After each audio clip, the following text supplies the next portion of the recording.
नमस्कार। हमारे channel inner smile पे आपका बहुत बहुत स्वागत है। मैं डॉक्टर संजीव मोंगा आपके समक्ष फिर से उपलब्ध हूँ।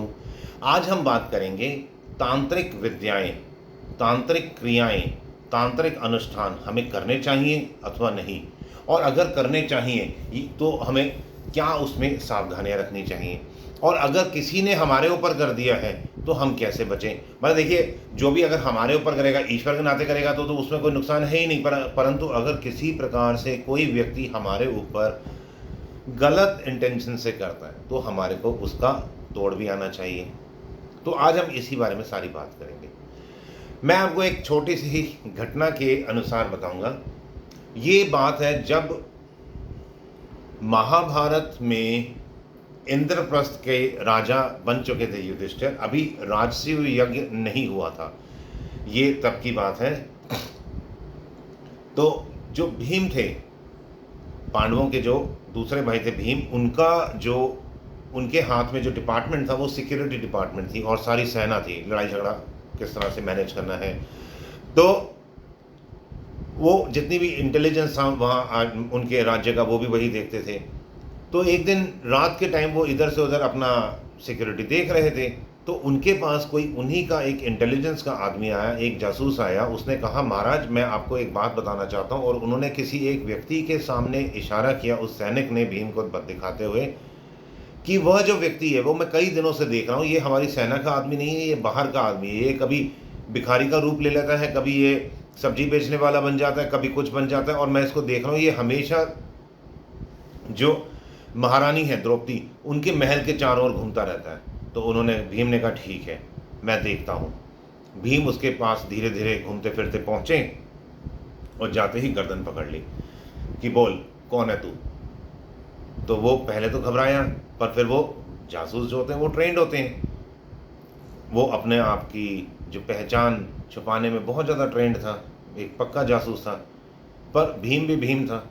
भीम ने उसकी सिर्फ एक ऐसी नस दबाई कि वो तड़प उठा और उसने कहा कि मैं आपको सब कुछ बताता हूँ। उसने कहा, मेरे को शकुनी ने भेजा है और द्रौपदी, महारानी द्रौपदी की जासूसी के लिए भेजा है। मैं हर रोज़, मेरे पास एक बंदा आता है, मैं उसको हर रोज़ की खबर देता हूँ कि महारानी द्रौपदी किस समय कहाँ जाती हैं, क्या करती हैं, सारा कुछ बताता हूँ। और इसी तरह के जासूस आप पांचों भाइयों के पीछे भी लगे हुए और हर जगह लगे हुए। तो भीम ने कहा, अब मेरे को तेरे से जो जानना था जान लिया।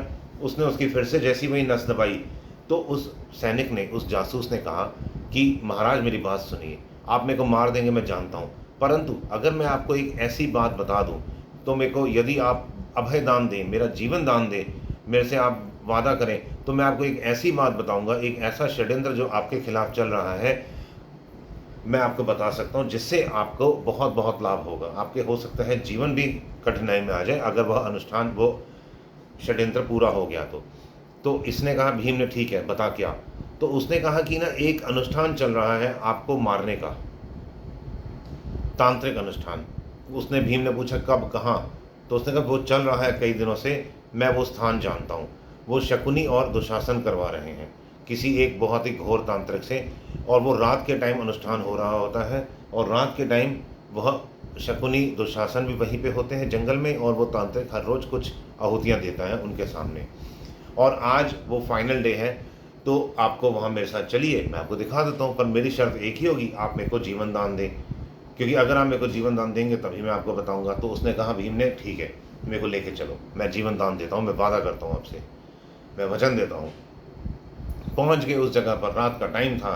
तो भीम और वो सैनिक एक कोने से छुप के कुटिया में देख रहे थे कि किस तरह से वो अनुष्ठान हो रहा है। अब जैसे ही संकल्प का समय आया तो तांत्रिक ने शकुनी से पूछा, ये आज आखिरी दिन है, तो बताइए किसका नाम लेना चाहते हैं आप, किसको आप चाहते हैं कि इस अनुष्ठान से मारना चाहते हैं। ये एक मारन अनुष्ठान चल रहा था। तो उसने कहा, शकुनी ने, भीष्म पितामह को मार दो। वो कहता है, पागल, वो तो इच्छा मृत्यु का वरदान लेके बैठा हुआ है, उसको मारना असंभव है, कोई अनुष्ठान काम नहीं करने वाला, कोई दूसरा नाम ले। तो उसने कहा, ठीक है कृष्ण को मारो। कहते, तेरा दिमाग खराब है, वो मायापति है, उसमें माया का कुछ नहीं चलने वाला, इसलिए उसको भी भूल जाओ, और तीसरा नाम जल्दी से ले, विद इन फ्यू सेकंड्स ले, और ये आखिरी नाम होगा। उसने कहा ठीक है, भीम को मारो। जैसे भीम ने सुना कि ये मेरे को मारने की बात कर रहे हैं, उसने उसकी पूरी झोपड़ी तोड़ दी। भीम ने पूरी झोपड़ी तोड़ दी और वो जो तांत्रिक था उसकी मुंडी तोड़ दी। जब तक भीम ये काम कर रहे थे तो इनके जो घुड़सवार थे वो साथ में थोड़ी दूर पे ही खड़े थे, वो और शकुनी और दुशासन के, उन्होंने जल्दी से उनको उठाया, वहाँ से लेके अपने घोड़े में बिठाया, अपने जो घोड़ों के पीछे जो जगह होती है वहाँ पर बिठाया, और किसी तरह से उनको लेके वहाँ से भाग गए। अपना पूरा राजसी ठाट से आए थे और राजसी ठाट लेके वो भाग गए। अब ये पूरी झोपड़ी भी जला दी भीम ने, गुस्से में तांत्रिक को मार दिया। अब वो सैनिक क्या था, देखो मेरी वजह से आप बच गए, तो भीम ने उसको भी गर्दन पकड़ के टक तोड़ दी, उसको भी मार दिया। अब इस अनुष्ठान से हम क्या समझते हैं, मैं आपको क्यों बात बताई, मैंने ये आपको बात इसलिए बताई कि देखिए, अगर हम किसी पे, अगर कोई तांत्रिक विद्या अगर हम करते हैं गलत इंटेंशन से, तो क्या होगा, जो हम दे रहे हैं वो लौट के आएगा। ये एक अकाट्य नियम है प्रकृति का। तो इसलिए कभी भी हमने तो किसी के लिए कुछ गलत करना नहीं। अच्छा कर रहे हैं उसमें कोई चिंता की बात ही नहीं, फिर तो हम निश्चिंत हैं। और अगर कोई हमारे लिए गलत कर रहा है अथवा हमारे लिए किसी ने गलत कर दिया है, तो देखिए, अगर हम भीष्म पितामह अथवा कृष्ण वाली स्थिति में हैं तो हमारा कोई कुछ बिगाड़ ही नहीं सकता, और अगर हम भीम वाली स्थिति में तो हम उसको तोड़ फोड़ के ख़त्म कर देंगे। परंतु अगर आज की डेट में हम देखें ना, हम भीम की स्थिति में और कृष्ण और भीष्म पितामह की तो बात ही छोड़ दें, तो ऐसे में हमारे को अनुष्ठान करना चाहिए। ऐसे में हमारे को हर रोज़ दीर्घ ओम का उच्चारण करना चाहिए। सुबह आधा से घंटा, 40 मिनट, 45 मिनट, 1 घंटा, रात को सोने से पहले आधा घंटा, 40 मिनट, 1 घंटा। वैसे तो हर कोई करे ये अनुष्ठान, कम से कम 40 डेज़ का, सुबह 1 घंटा और शाम को 1 घंटा दीर्घ ओम के उच्चारण का। परंतु जिनको अगर लगता है कि किसी ने उनके ऊपर कुछ कर दिया अथवा उनके फैमिली मेम्बर में किसी ने कुछ कर दिया है, तो अपना बैठ गए आसन पे, गर्म आसन पे, रीढ़ की हड्डी सीधी, गर्दन सीधी, लंबा सांस भरा, हरि